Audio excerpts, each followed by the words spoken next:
Subject Matter Expert para lo que es Purview, Most Valuable Ninja para lo que es Defender y Sentinel.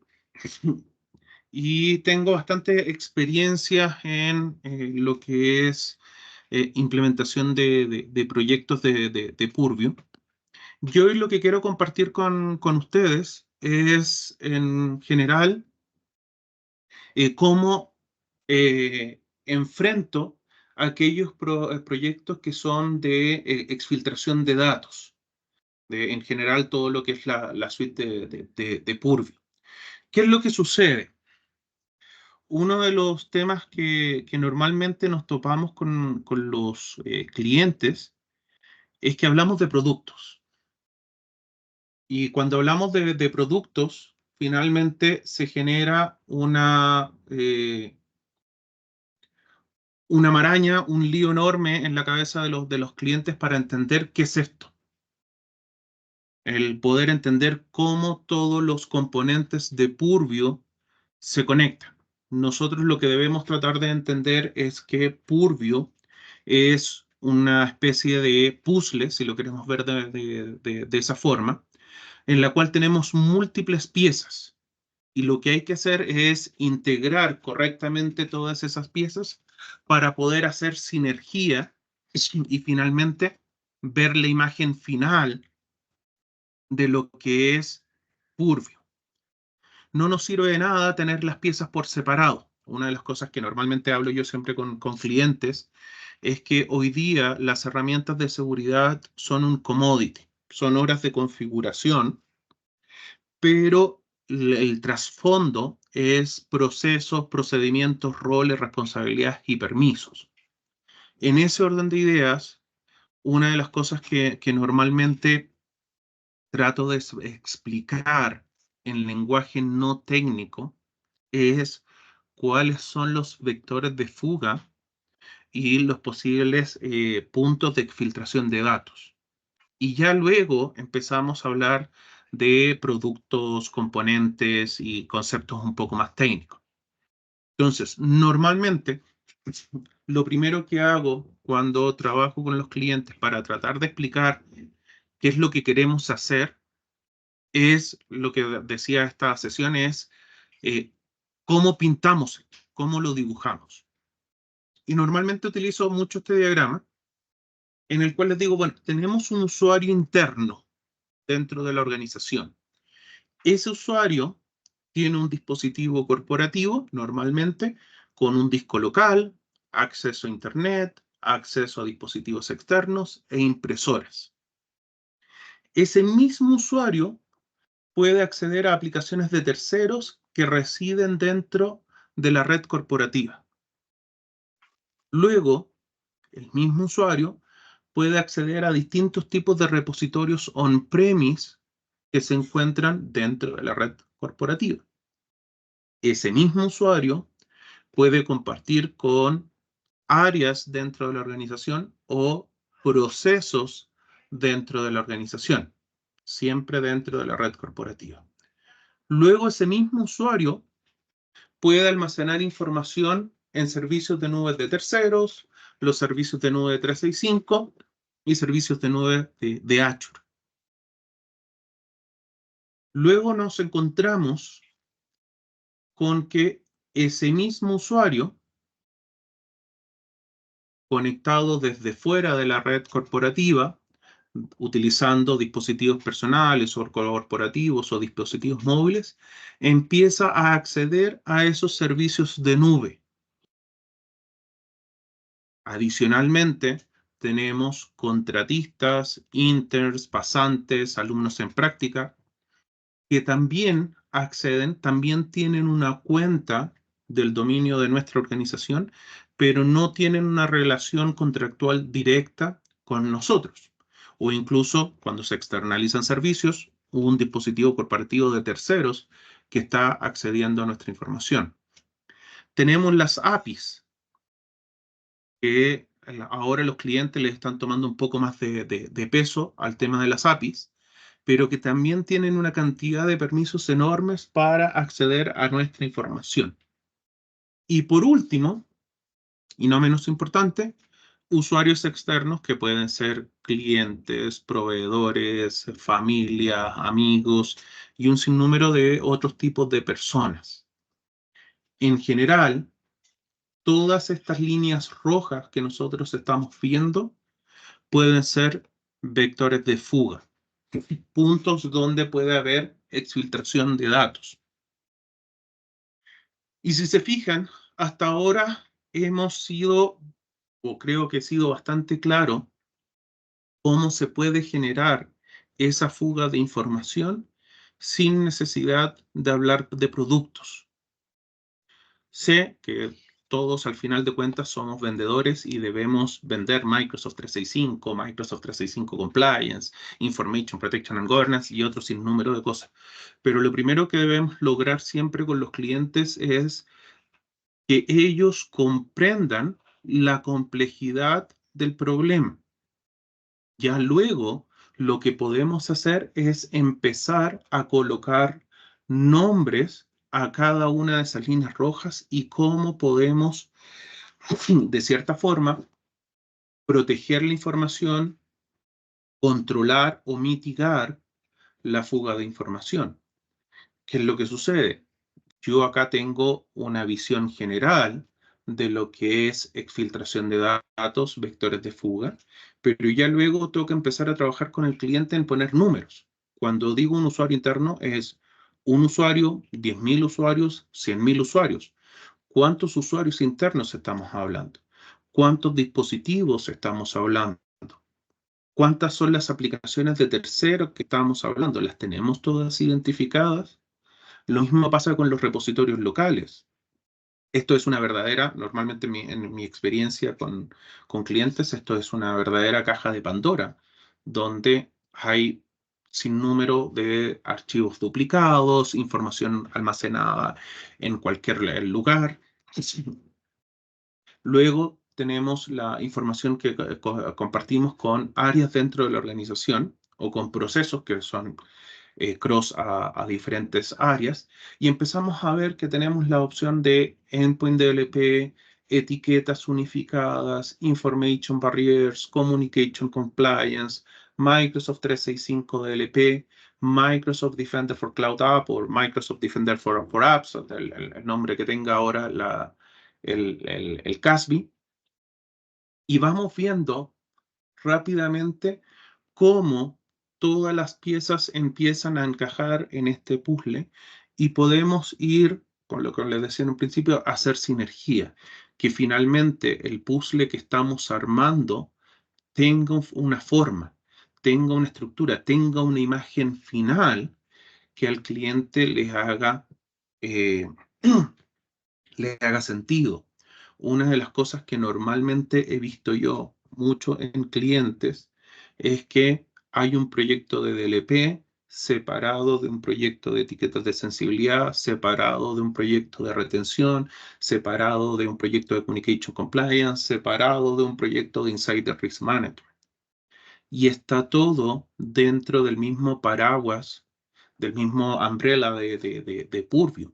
Por lo tanto, es necesario detenerse un momento y hacer el ejercicio de poder dibujar cuáles son todos los posibles vectores de fuga que podemos encontrar en nuestra organización. Quizás pueden haber otros que no están dibujados, tenemos que hacer ese ejercicio y empezar a identificar cuáles son todos los componentes que podemos utilizar para asegurarnos.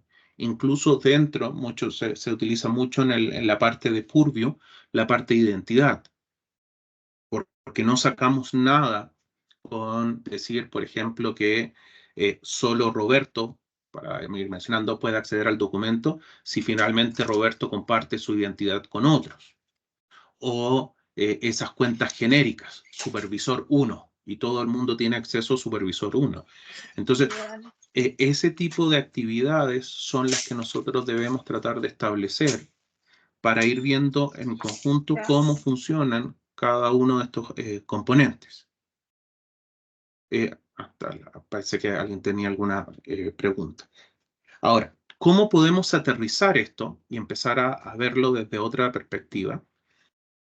Ya teniendo claridad en la complejidad que puede tener nuestro ambiente, yo estaba apalancando mucho un concepto nuevo, más allá de la política tradicional de clasificación de documentos, es empezar a hablar de una política de tratamiento de información digital. Si después alguno está más interesado en esos conceptos, podemos ahondar y discutir un poco más en ese punto. Pero desde la perspectiva de política de tratamiento de información digital, ya no estamos hablando de lo que contiene un documento, estamos hablando de lo que podemos hacer con un documento, dónde puede estar, dónde puede vivir, con quién lo puedo compartir. Por eso hablamos de tratamiento. Vamos a saltar acá a esta presentación, que es normalmente lo que utilizo, y está últimamente he visto ya varias slides que han salido de seguridad y que están bastante alineadas a este trabajo que he venido haciendo. Y lo primero que debemos hacer es establecer los tipos de usuario que tenemos dentro de la organización. Recuerden acá, ya voy a volver a estar saltando entre los distintos eh, dibujos, pero acá ya veíamos que tenemos usuarios, tenemos plataformas, canales de acceso, servicios, información. Entonces, con eso en mente, normalmente lo que recomiendo a los usuarios es establecer los tipos de usuario o el concepto persona que se utiliza mucho ahora en inglés. ¿Cuáles son los canales de acceso que tienen disponibles estos tipos de usuarios? ¿A través de qué plataformas, dispositivos y aplicaciones, utilizando estos canales de acceso, estos usuarios pueden utilizar los servicios? ¿Qué servicios? Entonces empezamos a establecer cuáles son los servicios que están disponibles, sobre qué plataformas, utilizando qué canales de acceso, para qué tipos de usuarios. Para seguir nuevamente ahora con los activos de información. ¿Qué activos de información van a estar disponibles sobre qué servicios, utilizando qué plataformas, conectados a través de cuál canal de acceso, para qué tipo de usuarios? Y finalmente, y no menos importante, es con quién compartimos. Con quién compartimos, qué activos de información, sobre qué servicios, utilizando qué plataformas, conectados a través de cuáles canales de acceso y para qué tipos de usuario. Entonces empezamos a hacer el ejercicio de definir los tipos de usuario o el concepto persona. Normalmente esto se puede reducir bastante. Hay un 90-95% de usuarios que pueden tener el mismo tipo de control, el mismo tipo de manejo, y ya luego vamos viendo, esto lo he ido cambiando muchas veces con distintos clientes, lo armamos y lo desarmamos varias veces, agregando o quitando estos tipos de usuarios, pero nos vamos a encontrar normalmente con empleados, contratistas, administradores. Esta última vez que modifiqué fue, el cliente estaba interesado en tener cierto control sobre en la terciarización de servicios, o sea, administradores externos, los usuarios VIP, y unos usuarios que siempre quedan de lado, que son los colaboradores de los usuarios VIP.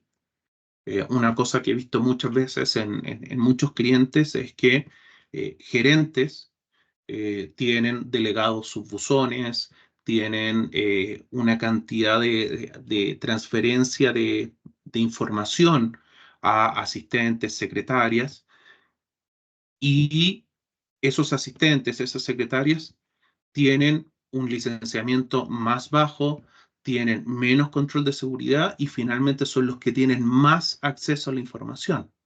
Entonces, en ese orden de ideas, parte del trabajo es identificar esos tipos de usuarios y cómo los podemos controlar. Para luego, como les decía, los canales de acceso, desde dónde me puedo conectar. Tengo muchos clientes de gobierno, en lo cual vemos que la necesidad de conexión es solamente nacional y se aplican reglas de acceso condicional para que solamente los usuarios puedan conectarse desde el país de origen. Y si hay un requerimiento de viaje programado o algo por el estilo, hay herramientas como Access Management, el Package Access Management, que se pueden pasar por un flujo de aprobación. Hay varias cosas bien interesantes que se pueden ir utilizando y permite hacer como les decía, robustecer este mapa, este puzzle con todas las piezas que sean necesarias. Podemos ver si es necesario tener conexiones internacionales o a través de máquinas virtuales, red corporativa, Netscope. Me tocó con un cliente haciendo este ejercicio. Ellos me dijeron, nosotros trabajamos con un servicio de terceros, Cloud VPN, y las únicas conexiones a 365 se pueden hacer a través de Cloud VPN. Por lo tanto, hay varios puntos que volvemos a este diagrama en la cual vamos colocando a lo mejor aplicaciones de terceros. Acá estamos tratando de ser agnósticos de toda la tecnología y el mismo cliente puede ir colocando, esto lo tengo cubierto de esta forma, lo tengo cubierto de esta otra forma. Volviendo acá a la presentación, entonces vamos a establecer cuáles son los canales de acceso. ¿Cuáles son las plataformas? Dispositivos personales, dispositivos corporativos, celulares personales, celulares corporativos, aplicaciones de terceros, aplicaciones nativas, aplicaciones en Microsoft, los navegadores que vamos a utilizar. Nuevamente, acá hay muchas definiciones que se deben tomar. Parte del ejercicio de cómo podemos abordar todo lo que es filtración de datos. Luego, los servicios.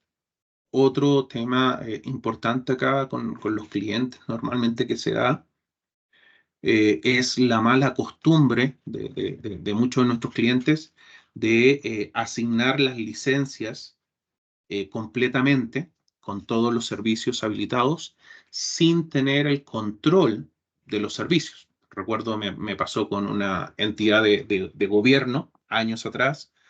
Les dije, ¿ustedes conocen Stream? A los administradores de la plataforma. No, no lo conocemos. Y ustedes saben que todos sus usuarios tienen acceso a Stream. E hicimos un ejercicio y ya había gente subiendo videos y no había control sobre esa plataforma.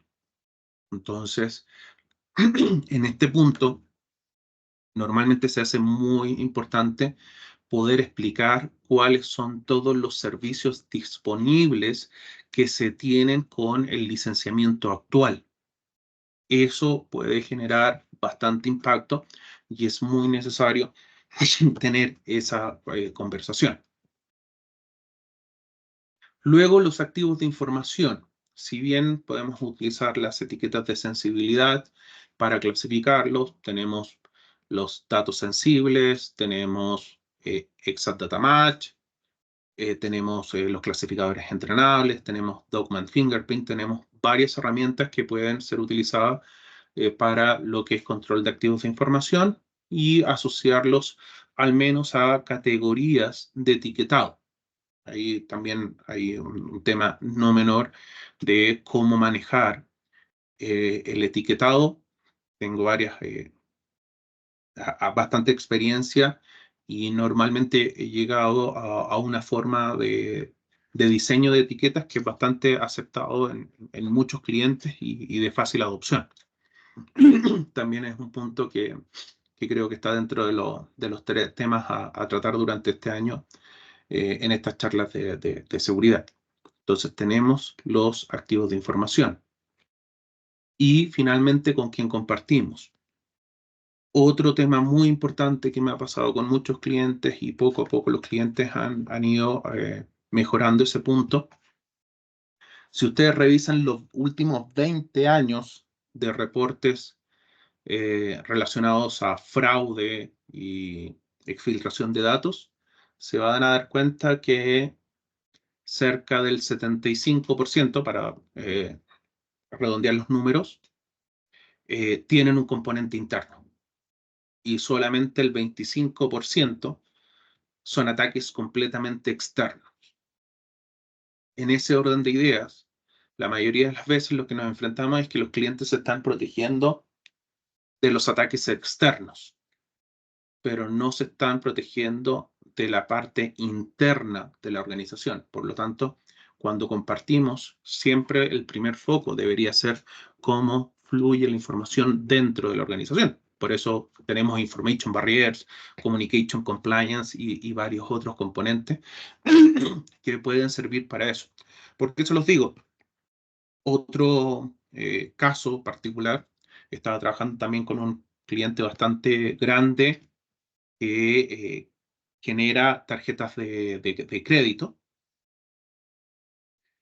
y en el área de creación de tarjetas de crédito tienen un área aislada donde la gente se tiene que cambiar de ropa prácticamente, tienen unos lockers donde quedan los celulares por fuera, dentro de la sala donde se fabrican las tarjetas tienen cámaras de seguridad por todos lados.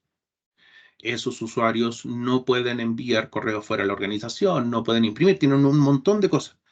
Pero lo único que no estaban haciendo dentro de la organización era identificar el flujo interno de correo electrónico. Por lo tanto, cualquiera de esos usuarios podía mandarle a alguien de TI información sensible y la gente de TI sabemos que tienen acceso a USB, pueden mandar correos electrónicos a cualquier cuenta o abren en sus propios computadores su cuenta de Gmail, Outlook o lo que sea. Entonces, la primera parte es identificar esos flujos. Normalmente cuando aplico reglas de DLP y trabajo en DLP con los clientes, para mí, para cada dato sensible, normalmente genera tres tipos de reglas distintas. La información que viaja desde dentro hacia afuera, desde fuera hacia adentro y desde dentro hacia adentro.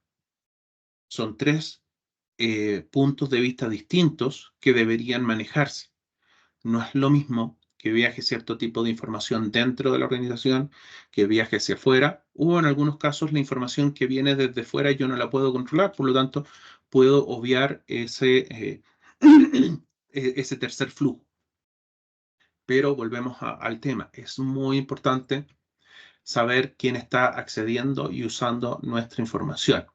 Vamos a identificar proveedores, clientes, gobiernos, partners, entidades externas. Me toca a mí trabajar mucho con empresas de gobierno que tienen entidades externas que tienen que analizar la información. Entonces también aquí los hemos ido agregando. En ese orden de ideas, volviendo acá, hemos definido tipos de usuarios, canales de acceso, plataformas, servicios, activos de información y con quién compartimos. Con eso, uno de los ejercicios que normalmente hago con los clientes es poder establecer escenarios de colaboración. ¿Cómo comunicamos? ¿Qué significa comunicar? ¿Qué significa crear y contribuir? ¿Qué significa compartir? Reuniones efectivas. Y puedo tener un mapa bastante simple de cuáles son los servicios que voy a utilizar, cuáles son los dispositivos que están disponibles, los canales que voy a utilizar, los activos que pueden estar disponibles. Acá lo simplifiqué, pero normalmente el ejercicio que hago es generar escenarios de colaboración interna y escenarios de colaboración externa.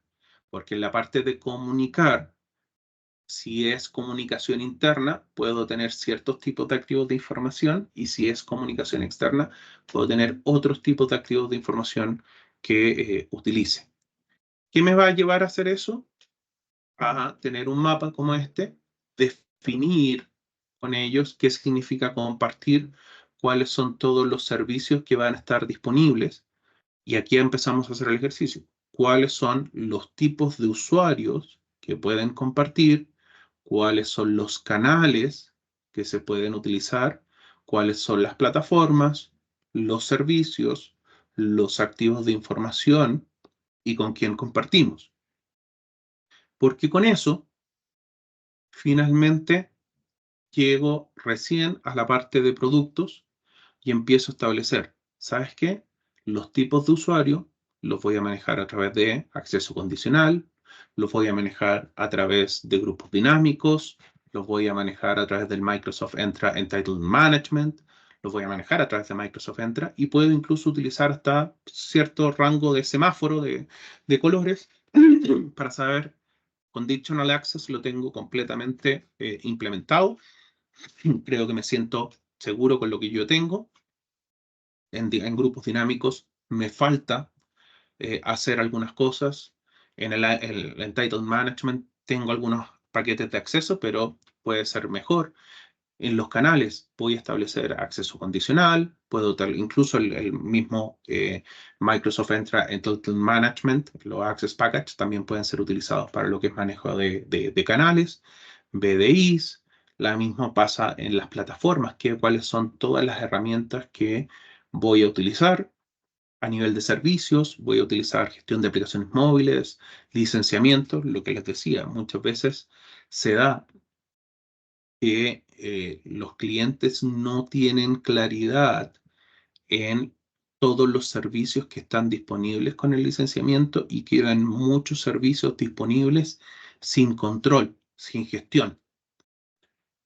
Activos de información, DLP, Sensitivity Labels, Retention Labels, con quien compartimos. Hay una cantidad enorme de controles, tanto en Teams, en SharePoint, en OneDrive, que se pueden aplicar antes de llegar a todo el resto de las herramientas que están disponibles. Me ha pasado mucho en clientes. Me acuerdo también un banco central en otro país, me contactaron para implementar DLP avanzado. Llegué a conversar con ellos y en una primera conversación rápidamente nos dimos cuenta de que el piso, el baseline mínimo que necesitaban, no lo tenían del todo cubierto. Y de un proyecto de DLP avanzado, terminamos inicialmente en 2-3 semanas de solamente remediar la línea base mínima de seguridad que al menos yo manejo o que para mí es una línea mínima que se debe tener. Esto normalmente, los que han trabajado conmigo, saben que a mí me gusta empezar a hacer comparaciones. Esto normalmente, les digo, esto es como una casa. No sacamos nada con colocar cámaras de seguridad dentro de la casa o sensores infrarrojos si finalmente la puerta de entrada no tiene chapa, no tiene llave o todo el mundo tiene llave de la puerta de entrada. O a lo mejor tengo una muy buena puerta de entrada, pero están todas las ventanas abiertas y las ventanas dan hacia la calle y cualquiera puede ingresar. Entonces, es sumamente importante, sobre todo cuando también se comparten los tenants. Tenemos muchos clientes que el tenant es compartido con otras organizaciones y finalmente debemos entender que todos viven en la misma casa. Por lo tanto, no me sirve de nada colocar un montón de seguridad en la pieza principal si en el resto de las piezas no hay seguridad. Basta con que se metan por alguna de las piezas y van a lograr finalmente entrar al resto de la casa. Y sabemos que en una casa hay áreas comunes, entonces también tenemos que ver cómo se manejan esas áreas comunes. Preguntas, dudas que quieran compartir hasta ahora, lo que les he ido les hace sentido, algún problema que se les presente normalmente, que podamos discutir cómo lo podemos afrontar. Creo, Sebastián, Giovanni por acá, ¿cómo estás? Hola, Giovanni. En los clientes, la necesidad de un CISO o alguien de riesgo de auditoría entiende la parte de protección de información y gobernanza, pero realmente no hay por lo menos acá en Centroamérica y Caribe, no hay un capítulo aparte, no hay un grupo aparte que entienda la parte de riesgo interno o que le vea tanto valor a la parte de discovery. Entonces, vender IPG es pelear de nuevo contra los que ya conoce, los Symantec y demás de tú a tú. Cuando uno intenta ir más allá y decir, pero fíjate que tienes esto, Insider Risk, Communication Compliance, todo lo que tú estás mostrando, ese mensaje todavía no cala en ellos o te deriva en un aparato legal o en un compliance officer que no existe, ¿no? Ese quizás es un reto que veo acá que de repente en otras regiones debe estar un poquito más avanzado, supongo. Sí, estoy completamente contigo, incluso me diste la oportunidad de mostrar este otro Adelante, diagrama adelante. que tengo. Efectivamente, uno de los problemas que nos enfrentamos constantemente es que los proyectos de seguridad parten en el borde o parten en estos silos. Tengo un proyecto de protección de datos que parte en el área de seguridad de la información, o parte en el área de cumplimiento, o parte en el área de TI, y al partir en los bordes, finalmente no tenemos un control total del proyecto. No están los sponsors, los stakeholders y un montón de otros términos que utilizamos. Normalmente, cuando tengo la oportunidad, trato de hablar con los directores, con los C-level, y les trato de explicar que la exfiltración de datos, la protección de información, todo lo que es seguridad y cumplimiento, debe ser abordado como un proyecto de negocio, proyecto de la organización, un proyecto de gobierno de la información. ¿Por qué? Porque la gente que está acá en Haití, quizás la gente de cumplimiento tiene un poco más de noción, pero incluso hasta a veces la gente de seguridad de la información no tienen idea de lo que son los lineamientos estratégicos, no tienen idea de cuáles son todas las leyes y regulaciones que nos aplican. Por ejemplo, yo no tenía idea hasta que tuve unas reuniones con unos CISOs años atrás en Colombia, que las aseguradoras deben mantener la información almacenada por 25 años, las aseguradoras de vida y cosas por el estilo. Sí. Entonces, si tú le vas a preguntar al tipo de TI, ten por seguro que no lo sabe. Entonces, este es el mundo utópico, es ojalá Claro. el cómo debería ser, Sí. pero lo que debería establecerse es lineamientos estratégicos que vienen por las leyes y regulaciones, el mercado y el punto de vista de la organización, la visión que tiene la organización. ¿Por qué? Porque muchas veces, y es más, creo que puede ser que a más de algunos nos ha pasado, que estamos en un cliente grande, estamos eh, desarrollando un proyecto y en la cafetería nos topamos con un compañero y decimos, ¿y tú qué haces acá? No, estoy en un proyecto también. ¿Y de qué? Y resulta que uno con un poco más de conocimiento se da cuenta que esos proyectos se empiezan a cruzar, pero están llevados cada uno en esos silos que no permiten tener esa visión global. Yo recuerdo muchas veces en la oficina tratábamos de siempre generar esa comunicación para decirle, oye, ojo que estamos haciendo todas estas otras cosas, veamos si efectivamente acá hay que darle un valor agregado a generar esa sinergia, que creo que hoy en parte con el trabajo remoto también se está perdiendo. Esa oportunidad de decir, ojo, acá estamos haciendo varias cosas más y podrían tener impacto. El otro tema que no es menor, y de ahí he estado haciendo un trabajo bastante grande y puede ser, y por ahí después tengo, en otra fecha voy a hablar de MPAR, Microsoft Purview Advanced Reach Report, que es una solución que construí para reportería avanzada desde la perspectiva de tener algo business friendly. Otro tema, siguiendo lo que tú mismo planteas, Giovanni, es que el 95% prácticamente en una organización son personas no técnicas. Por lo tanto, si yo quiero lograr apalancar, lograr ese sponsorship y todo eso, lo que necesito es tener visibilidad. Yo les hablaba de que las herramientas de seguridad son un commodity, de que por detrás tenemos procesos, procedimientos, roles, responsabilidades y permisos. Pero hay algo que se ha perdido, que nuestros productos de Microsoft no lo tienen. Visibilidad para personas no técnicas. Business Friendly Report. Porque cuando yo quiero hablar de un proyecto Insider Risk Management o incluso algo más simple, etiquetado,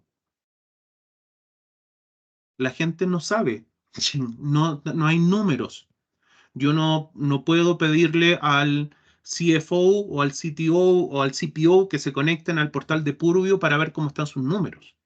Decir, ¿sabes qué? De todas las áreas de las unidades de negocio que están debajo de finanzas, el 20% de los documentos están etiquetados.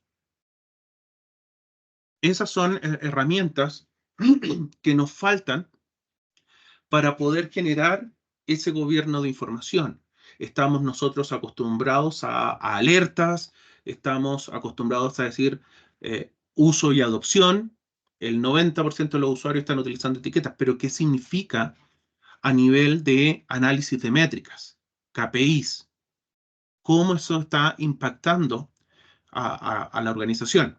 Ese es un tema no menor que hoy día nos impacta mucho en los proyectos. No hay visibilidad para el negocio de cuál es el progreso en las distintas herramientas de seguridad y cumplimiento, o cuál es la tasa o si ha bajado la incidencia en problemas de fuga de información.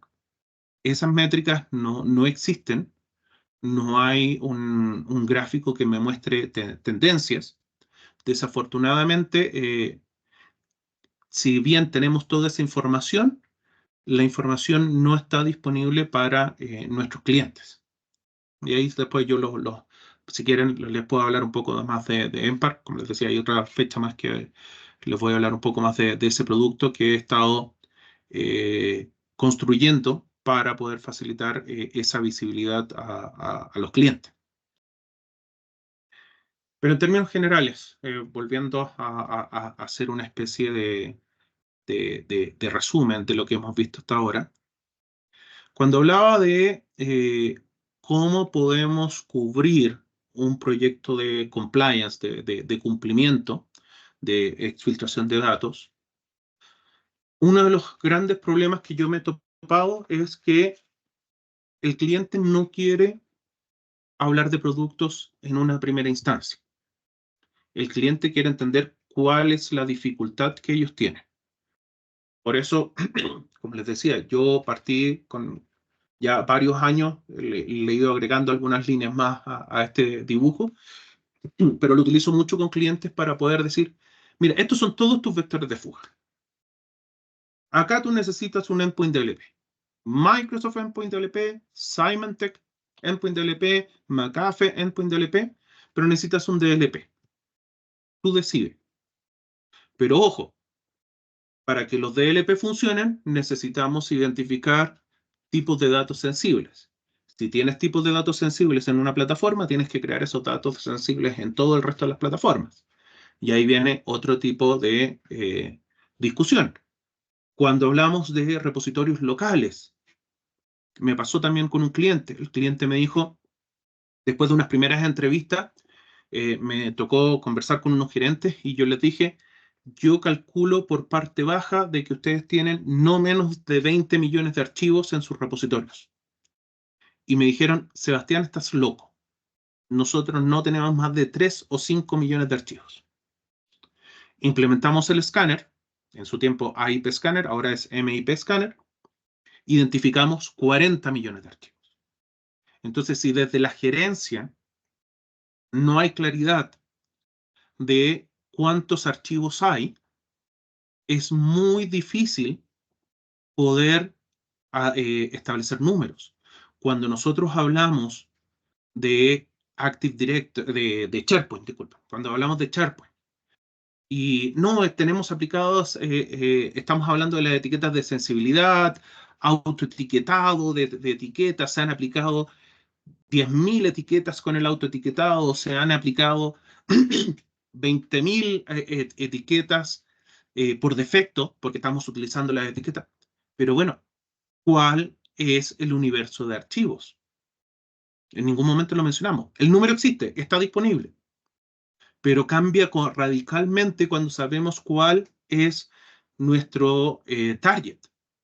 Si no, ¿de qué me sirve saber que se están aplicando 1.000 etiquetas por día? 1.000 etiquetas sobre cuánto. Cuando hablamos de DLP, lo mismo pasa. Vemos, por ahí tengo algunos reportes que he generado, pero vemos los top workload, los top user, los top dispositivos o las reglas top de más coincidencia.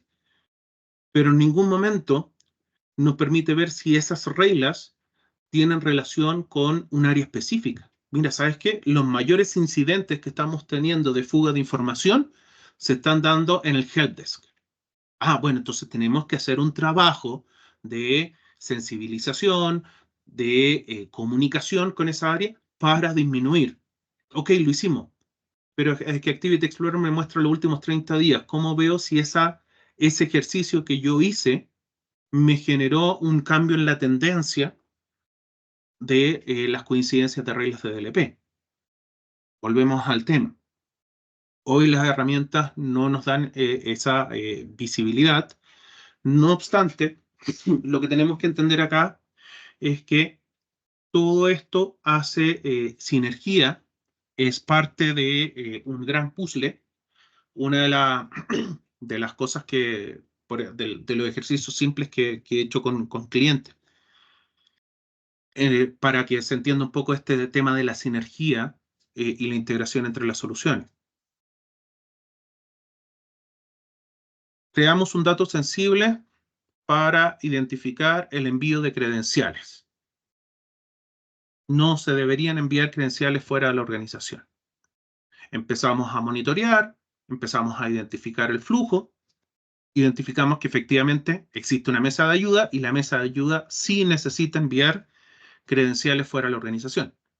Pero si yo hago una excepción a mi regla de DLP, resulta que a los que manejan credenciales les estoy dejando la puerta abierta, estoy generando una brecha de seguridad. Entonces, ¿qué es lo que hicimos? Establecimos unas etiquetas de sensibilidad para etiquetar credenciales. Esas etiquetas de sensibilidad se publicaron solamente a la gente de mesa de ayuda, y en ese orden de ideas, y en la regla del LP lo que hicimos, si la gente, cualquier persona dentro de la organización manda una credencial fuera de la organización, se bloquea, excepto si va etiquetado como credencial. Y a través de la política, solamente la gente de la mesa de ayuda puede utilizar la etiqueta credencial, y obviamente hay niveles de protección en esa etiqueta de sensibilidad que permite tener trazabilidad, seguimiento y evitar que haya una fuga de información. Entonces ahí finalmente integramos varias herramientas, pero volvemos al tema: procesos, procedimientos, roles, responsabilidades y permisos. Se identificó, porque me ha pasado mucho con clientes. No, entonces hagamos una excepción para esa área. Y lo que yo les comento, esa área es la que maneja los datos. Por lo tanto, lo que debemos hacer es buscar la opción de que la información se maneje protegida. Y vamos armando este puzzle que yo les he estado comentando. ¿Algún otro comentario, consulta, duda que puedan tener? La idea de esta charla era poder comentarles un poco desde la experiencia cómo podemos afrontar este tipo de proyectos en el tema de cumplimiento, ya que en general a mí me ha pasado mucho que cuando llegamos hablando de productos, cierran de inmediatamente las puertas los clientes. Entonces, de esta forma, hoy día hemos conversado de un sinnúmero de temas que hay que tener en consideración relacionados a vectores de fuga, que están cubiertos con las herramientas que nosotros tenemos, pero sin necesidad de tener que mencionarlas.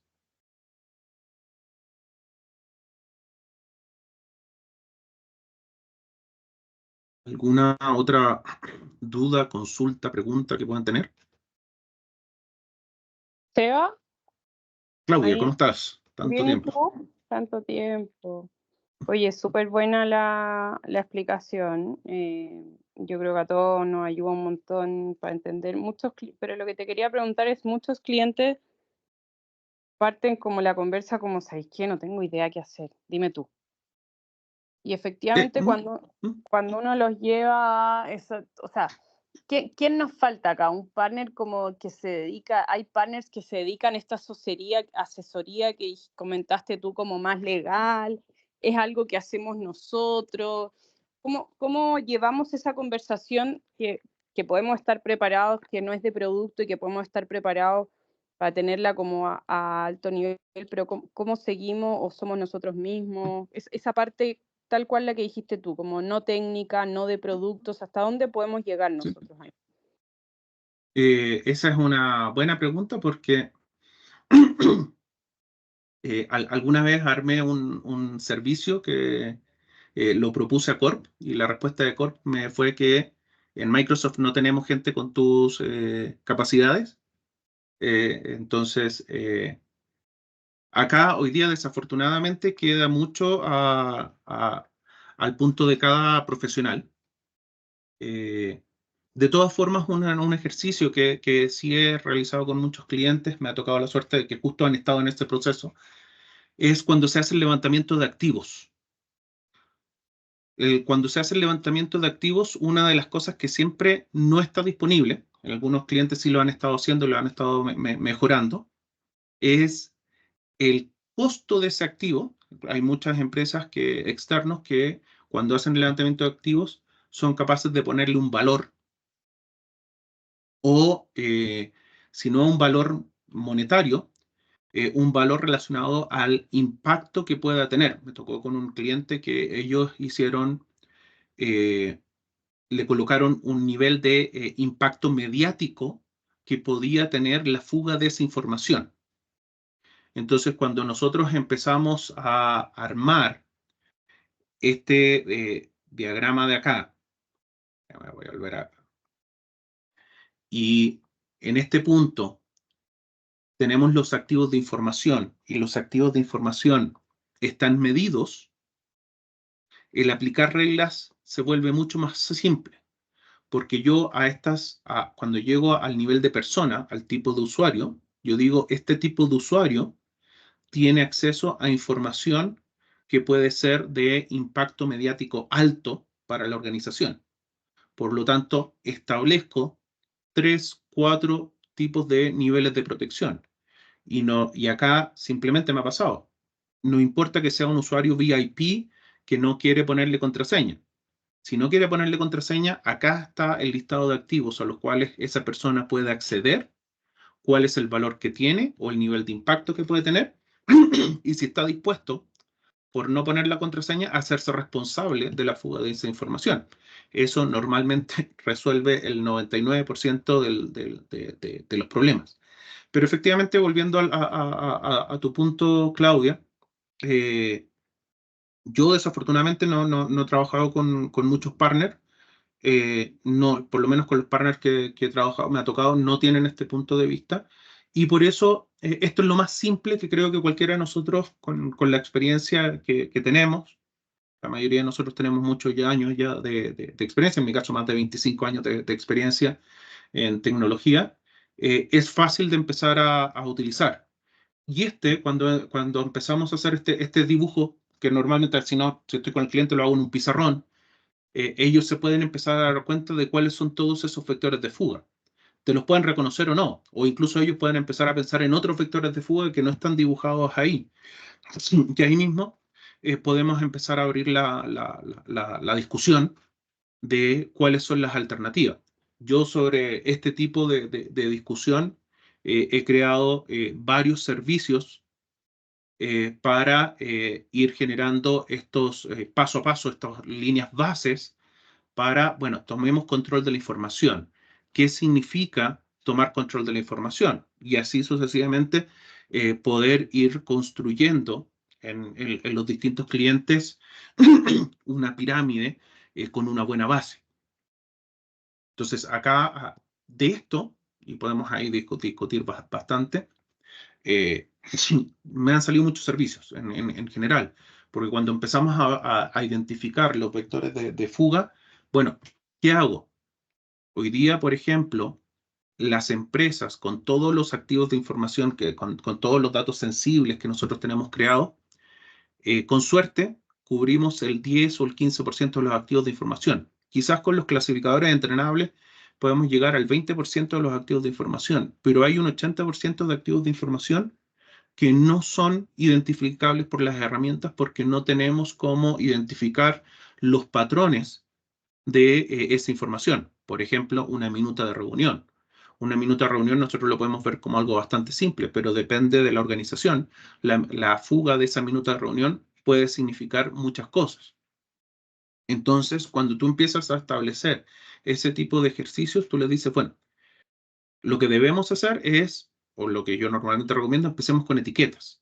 Nos va a tocar empezar a confiar en los usuarios finales para que clasifiquen y protejan la información, mientras partimos un proyecto paralelo para tratar de cubrir en 1 o 2 años o 3 años el 90-95% de activos de información, y si es necesario reetiquetar, reetiquetamos, si es necesario alimentar las herramientas para identificar información que fue mal etiquetada, lo vamos a tener que ir haciendo. Pero la única forma normalmente de empezar a proteger la data es con un poco de confianza interna, aunque yo no confío en los usuarios internos, y es a través de las etiquetas de sensibilidad, y sobre eso vamos construyendo. Y ahí hay un sinnúmero de pasos, y ahí me puedo extender por otra hora más, conversando de cuáles son todas las alternativas. Y esos son servicios que he creado. En Colombia se vendió harto al principio cuando empecé a hacer ese tipo de cosas, para ir tomando control de la información, ir paso a paso avanzando en todo eso. No sé si respondo del todo a tu pregunta, Claudia, pero bueno, siempre están las puertas abiertas a conversar No, de súper claro. las cosas que se vienen Claro. haciendo. Gracias. No, gracias a ti. ¿Alguien más? Si no, les podemos ir devolviendo 5 minutos de su vida para que vayan por un café y puedan seguir durante Gracias. esta mañana o tarde. Gracias, Sebastián. Y gracias a todos que vinieron acá. Y yo puse una información que Sebastián regresará el 12 de marzo para hablar sobre Sensitive Information Type, Customs, SIT, and the Exact Data Match. So, la invitación será enviada en la próxima semana y nos gustaría que regresen. Muchas gracias a todos. Muchas gracias, Sebastián, otra vez.